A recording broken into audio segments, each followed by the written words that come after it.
Bismillah ar-Rahman ar-Rahim, alhamdulillah, wa salatu wa salamu ala rasulillah. Chers téléspectateurs, assalamu alaikum wa rahmatullahi wa barakatuh. Il y a un jeune qui avait côtoyé le prophète sallallahu alayhi wa sallam et qui avait un lien de proximité avec lui, puisqu'il s'est mis un peu au service du prophète sallallahu alayhi wa sallam pour l'aider chez lui, qui s'appelle Rabi'a ibn Ka'b. Ce jeune Rabi'a raconte une fois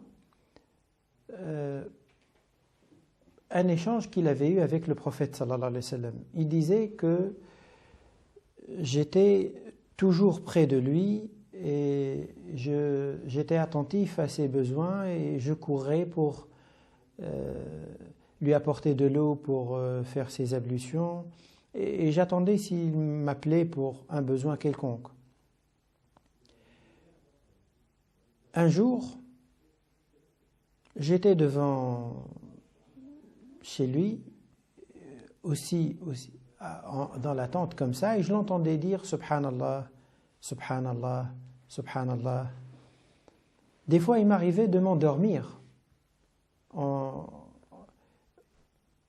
assis pas loin de lui, en l'écoutant dans cet état de glorification. Et comme le prophète sallallahu alayhi wa sallam avait vu de moi une attention particulière et que je me précipitais pour l'aider, il m'avait dit Rabi'a, demande-moi ce que tu veux. Il lui dit accorde-moi un petit délai, un peu de temps, laisse-moi réfléchir pour faire une demande. Et je m'étais mis à réfléchir qu'est-ce que je pourrais lui demander.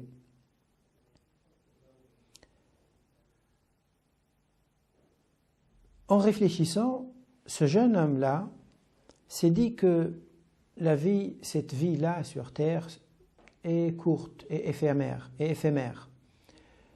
Et tout ce que je pourrais lui demander en matériel, il va s'arrêter un jour et il va me servir un moment et puis après je ne l'aurai plus. Et du moment que j'ai de quoi répondre à mes besoins, c'est pas ça peut-être qui mériterait que je lui demande. Ce serait mieux que je lui demande quelque chose qui se rapporte à la vie de l'au-delà, à la vie future. Surtout que j'ai vu que quelqu'un de très bon, très pieux, très proche de Dieu, donc si je lui demande quelque chose dans ce sens-là, et si je l'ai et que je l'ai, alhamdulillah, j'aurais gagné. J'étais le voir et je lui ai dit ô prophète, tu m'avais demandé de faire un vœu ou te demander quelque chose un jour et je t'ai dit de m'accorder un délai. Et après réflexion, j'ai pensé à une chose. Si tu peux intercéder auprès de Dieu en ma faveur pour qu'il ne me châtie pas, qu'il ne me mette pas en enfer. Et là, le prophète sallallahu alayhi wa sallam me pose la question en me disant qui t'a dit ça, Rabi'a? Qui t'a donné cette idée? Il lui dit je jure par celui qui t'a envoyé, personne ne m'a donné l'idée.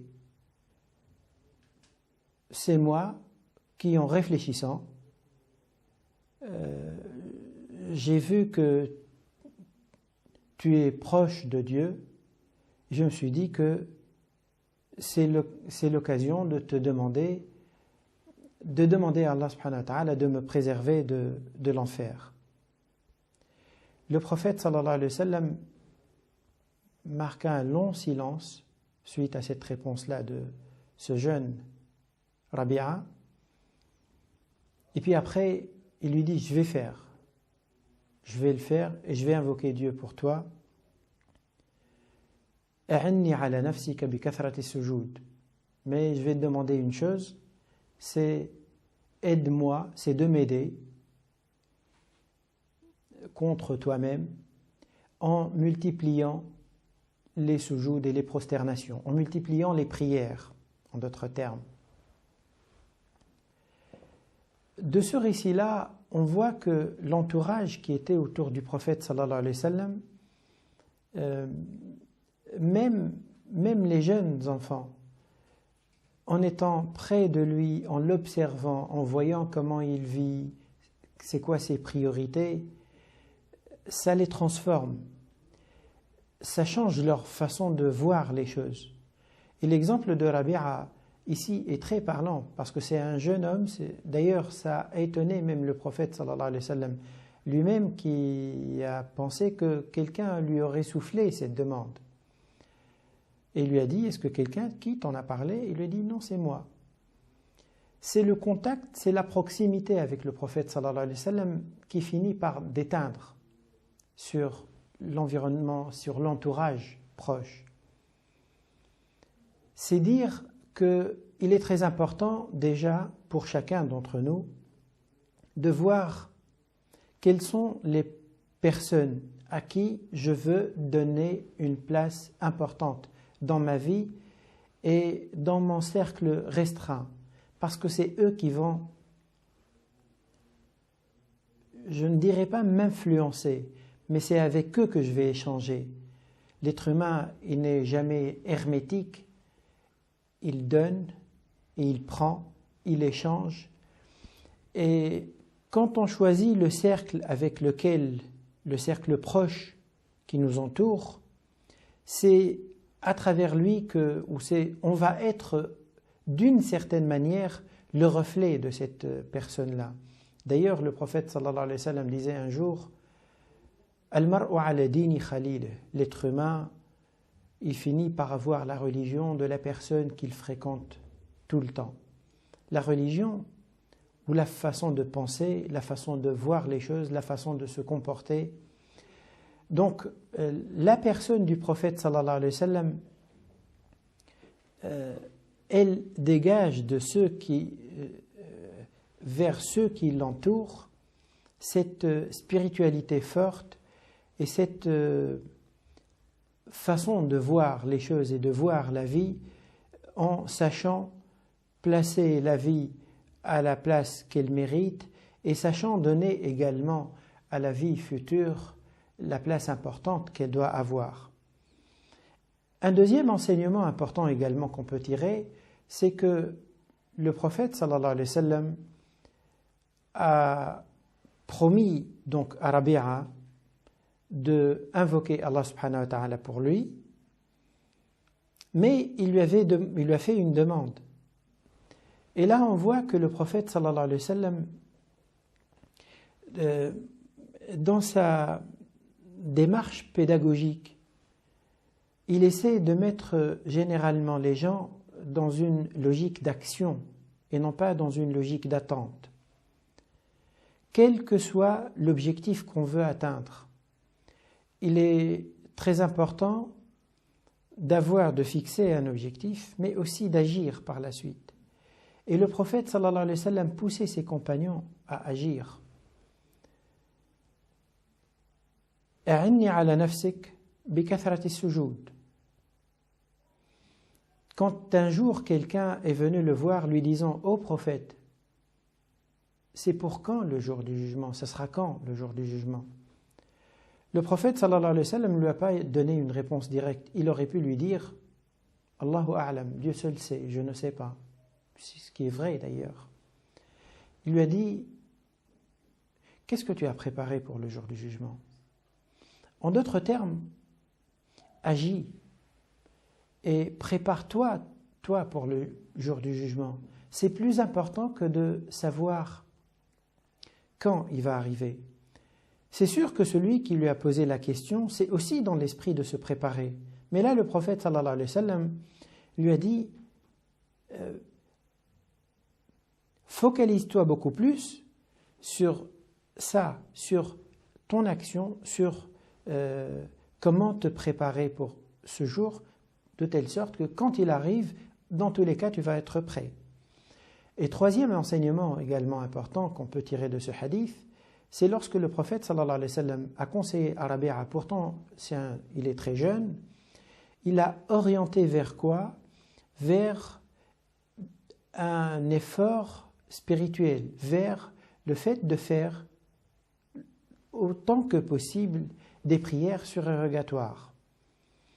Et l'on voit ici que le prophète sallallahu alayhi wa sallam, il veillait à orienter ses compagnons vers une relation forte avec Allah subhanahu wa ta'ala, et parce que c'est la base, justement, cette relation forte à laquelle le prophète sallallahu alayhi wa sallam invitait ses compagnons et vers laquelle il orientait le compagnon Rabi'a, c'est justement la même relation que lui-même vivait. C'est ce qu'il disait un jour que Jibril alayhi salam, l'ange Gabriel, est venu le voir lui disant « Ô Muhammad, vis autant que tu veux, tu finiras par mourir, et aime qui tu veux, tu t'en sépareras un jour, et fais ce que tu veux, tu en récolteras les fruits. Et sache que l'honneur du croyant, ce sont ces moments de prière qu'il fait dans la nuit.